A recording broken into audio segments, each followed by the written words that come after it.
It's really important for my kids' future that I vote today.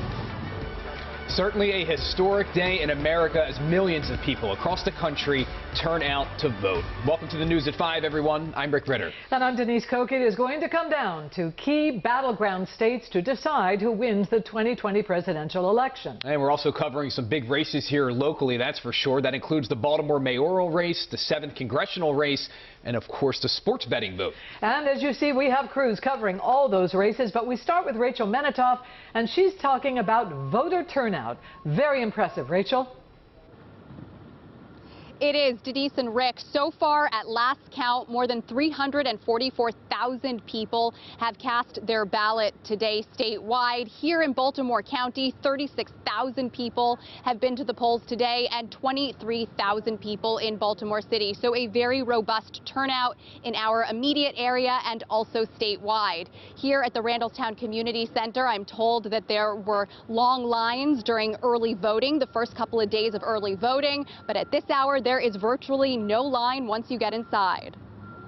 Election Day 2020 brings long lines in Perry Hall. The country needs change. With some Baltimore County voters saying they prefer filling out a physical ballot. I feel a little bit safer with just doing my vote in person.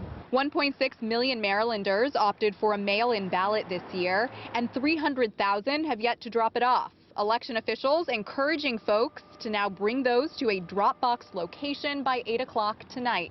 I feel like any option is honestly okay as long as you get out there and you vote. The significance of Election Day is not lost on first-time voter Victor Wamidi. It's actually very humbling to be able to get the opportunity to vote, to exercise my civic duty for the first time.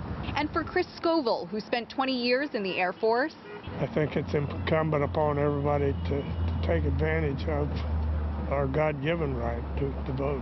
The State Board of Elections on hand to answer questions, recognizing that this year is unlike any other. And we've never had 1.3 million people vote by mail before, and we've never had 1 million voters vote in early voting. The tradition of voting on Election Day sacred for some, and many say one of the most important responsibilities we have. I believe it's our right to turn out and vote so that at least we have a say in who governs us. And you have until 8 o'clock tonight to vote in person or to bring your ballot to one of the drop box locations. Just make sure that you are in line by 8 o'clock and you will be able to vote. We're live in Baltimore County tonight. I'm Rachel Menitoff for WJZ.